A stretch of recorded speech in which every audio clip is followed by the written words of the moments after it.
எல்லாரும் எப்படி இருக்கீங்க? நல்லா இருக்கீங்களா? சாப்பிட்டீங்களா? ஓகே, இன்றைக்கி நம்ம வீடியோவில் என்ன பார்க்க போகிறோன்னா, வேண்டான்னு தூக்கி போடக்கூடிய இந்த புடலங்காயுடைய விதைகள் இருக்குல்ல, அதோடைய வேஸ்டேஜ், அதாவது நம்ம அதில் வந்து வேண்டான்னு தூக்கி போடுறோம், ஆனால் அதில் நிறைய சத்துக்கள் இருக்குது. அதை வச்சு இது மாதிரி ஒரு சூப்பரான இட்லி தோசைக்கு ஏற்ற மாதிரி ஒரு சட்னி தான் எப்படி செய்யுதுன்னு பார்க்க போகிறோம். சரி, இப்போ வாங்க வீடியோக்குள்ளே. இந்த வீடியோக்குள்ளே போகிறதுக்கு முன்னாடி எல்லாத்துக்குமே யூஸ்ஃபுல்லான ஒரு சின்ன ஆடியோ ஒன்று கேட்டுட்டு போயிடலாம். Work from home employees, students, house wife யார் வேணாலும் இந்த ஜாப்க்கு அப்ளை பண்ணலாம். No qualification, no target, no investment, no experience. Mobile மட்டும் யூஸ் பண்ணி நல்ல இன்கம் ஏர்ன் பண்ணுறதுக்கான ஒரு ஜாப் ஆப்பர்ச்சுனிட்டி. இந்த ஜாப் பற்றின ஃபுல் டீட்டெயில்ஸ் தெரிஞ்சுக்க டிஸ்கிரிப்ஷனில் இருக்க வாட்ஸ்அப் குரூப்பில் ஜாயின் பண்ணுங்கள். தேங்க்யூ. போகலாம். ஆல்ரெடி நான் ஒரு வீடியோ போட்டிருந்தேன் புடலங்காய் சில்லி. அதுக்கு வந்து தேவையான அளவுக்கு புடலங்காவை கட் பண்ணிட்டு வேஸ்ட்டான, அதாவது சின்ன சின்ன பார்ட்ஸ் எல்லாமே நான் ஓரமாக ஒதுக்கி வச்சுருந்தேன். அதை வச்சு தான் நான் இன்றைக்கி வந்து புடலங்காய் அந்த விதை, இந்த மாதிரியான விதைகள் இது எல்லாத்தையுமே ஓரமாக ஒதுக்கி வச்சுருந்தேன். இதை வச்சு நான் இட்லிக்கு வந்து சட்னி எப்படி செய்கிறேன் அப்படிங்கிறத நான் உங்களுக்கு இப்போ காமிக்க போகிறேன். ஸோ பார்த்திங்கன்னா இந்த வீடியோ எடுக்க வேண்டாம்னு நினச்சேன். சரி, ஓகே அப்படின்னு சொல்லிட்டு உங்களுக்கு காமிச்சிடலாம் அப்படின்னு தான் எடுக்கிறேன். அதனால தான் வந்து எண்ணெய் ஊற்றிட்டு கடலைப்பருப்பு போட்டேன், கூட வந்து பெருங்காயத்தூள் போடுறேன். ஸோ அதனால் ஸ்டார்டிங்கில் தான் உங்களுக்கு காமிக்காமல் எண்ணெய் ஊற்றி கடலைப்பருப்பு போட்டதுலேருந்தே நான் உங்களுக்கு சரி ஓகேன்னு ஸ்டார்ட் பண்ணியிருக்கேன். கூட காரத்துக்காக ஒரு 2 வரமிளகா போட்டிருக்கேன். அதில் வந்து அந்த வீடியோவில் நான் ஓரலாக சொல்லிட்டனால வேண்டாம் அப்படின்ற மாதிரி யோசித்தேன். சரி, ஓகே போட்டுடலாம் அப்படின்ற திடீர்னு மனசு மாதிரி இந்த வீடியோ போட வேண்டியதாகிடுச்சு. அதுக்கப்புறம் பார்த்திங்கன்னா பெரிய வெங்காயம் மாதிரியே சின்ன வெங்காயம் மாதிரியே பெரிய வெங்காயமாக இருக்கும்ல, அதில் வந்து ஒரு 10-12 நான் கட் பண்ணி போட்டுட்டு கூட ஒரு 2 தக்காளியை வந்து இது மாதிரி கட் பண்ணிக்கிறேன்.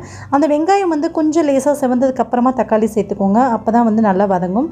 தக்காளி வந்து ரொம்பலாம் வதங்கக்கூடாது. அதில் உள்ள ஈரத்தன்மை வந்து, அந்த தக்காளியில் உள்ள ஈரம் வந்து இஞ்சிறதுக்கு முன்னாடியே வந்து நம்ம எடுத்து வச்சுருக்க அந்த புடலங்காயோட விதை, அப்புறம் வேண்டாண்டு குட்டி குட்டி பீஸான நறுக்கி வச்சுருக்க அந்த புடலங்காய், குட்டி குட்டி புடலங்காய், இது எல்லாத்தையுமே இது கூட சேர்த்துடலாம். சேர்த்துட்டு இப்போ நல்லா வதக்கி எடுத்துக்கலாம்.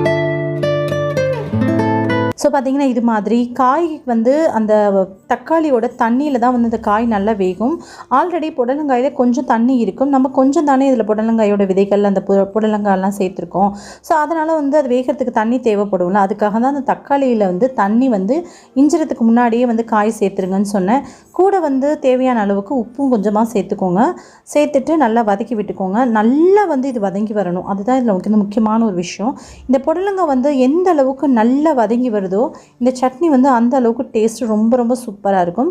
புடலங்காய் நல்லாவே வெந்தரணும், நல்லா வதங்கிடணும். அதே சமயம் நல்லா வந்து அந்த எண்ணெயிலையும் தக்காளியோட தண்ணியிலையும் நல்லா வெந்தரணும். இப்போது நல்லா வதங்கி நல்லா வெந்தாச்சு. அப்படியே ஒரு மிக்ஸி ஜாரில் மாற்றிட்டு ஃபேன் கடியில் வச்சு நல்லா ஆற வச்சு எடுத்துக்கிட்டேன். அரைக்க போகிறதுக்கு முன்னாடி ஒரு சின்ன துளி வந்து புளி வந்து சேர்த்துக்கலாம். எதுக்காக அப்படின்னா, இப்போ நம்ம மார்னிங் அரைக்கிறோம், மதியானமாக சாப்பாட்டுக்கு தொட்டுக்கிறோம் அப்படின்னா கெட்டு போகாமல் இருக்கும். இல்லை ஈவினிங்கே நைட்டு டிஃபனுக்கான சட்னி அரைச்சி வச்சிடும் இட்லி தோசைக்கு அப்படின்னாலும் கெட்டு போகாமல் இருக்கும். அதுக்காக ஒரு சின்ன துண்டு வந்து புளி வந்து இதில் சேர்த்தாச்சு. சேர்த்து நல்லா அரைச்சி பார்த்திங்கன்னா இது மாதிரி இருக்குது. உங்களுக்கு தேவை அப்படின்னா கொஞ்சமாக இது கூட தண்ணி கலந்துக்கோங்க, ஒன்றும் பிரச்சனை இல்லை. நான் வந்து கெட்டியாகவே தான் நான் சர்வ் பண்ண போகிறேன். இப்போ பார்த்திங்க அப்படின்னா ஒரு பிளேட்டில் இட்லி வச்சுட்டு இட்லி கூட இதை சர்வ் பண்ணோம் அப்படின்னா எனக்கு ரொம்ப ரொம்ப பிடிக்கும். அவ்வளோ டேஸ்ட் அட்டகாசமாக இருக்கும். உண்மையாக சொல்லணும் அப்படின்னா இதில் புடலங்காய் சேர்த்துருக்கோம் அப்படின்ற விஷயமே இந்த சட்னி சாப்பிடும்போது நம்ம ஃபீல் பண்ண மாட்டோம். அந்த அளவுக்கு டேஸ்ட்டு வந்து ரொம்ப ரொம்ப டேஸ்ட்டு சூப்பராக இருக்கும். புடலங்காயோட டேஸ்ட்லாம் கொஞ்சம் கூட இதில் தெரியவே தெரியாது. நம்ம நல்லா அதை வதக்கிடுறோம் இல்லையா, அதனால் அதோடைய டேஸ்ட் வந்து தெரியாது. ஸோ கண்டிப்பாக இதே மாதிரி ட்ரை பண்ணி பாருங்கள். குழந்தைங்களுக்கும் ரொம்ப நல்லது, நமக்கும் உடம்புக்கு ரொம்ப நல்லது. நிறைய விட்டமின்ஸ், கால்சியம் இது எல்லாமே அதிகமாக இருக்குது. உங்களை இன்னொரு நாள் இன்னொரு வீடியோவில் சந்திக்கிறேன். இந்த வீடியோ உங்களுக்கு பிடிச்சிருக்கும் அப்படின்னு நினைக்கிறேன், யூஸ்ஃபுல்லாக இருந்திருக்கும் அப்படின்னு நம்புகிறேன். உங்களுக்கு இந்த வீடியோ பிடிச்சிருந்துன்னா ஒரு லைக் பண்ணுங்கள். இந்த வீடியோக்கு ஒரு லைக் கொடுத்துட்டு மறக்காமல் நம்ம சேனலை சப்ஸ்கிரைப் பண்ணிக்கோங்க. கூட வர பெல் ஐக்கானை கிளிக் பண்ணிட்டு ஆல் அப்படின்ற ஆப்ஷனை கிளிக் பண்ணிக்கோங்க. தேங்க்யூ ஸோ மச் ஃபார் வாட்சிங் திஸ் வீடியோ. பை. தேங்க்யூ.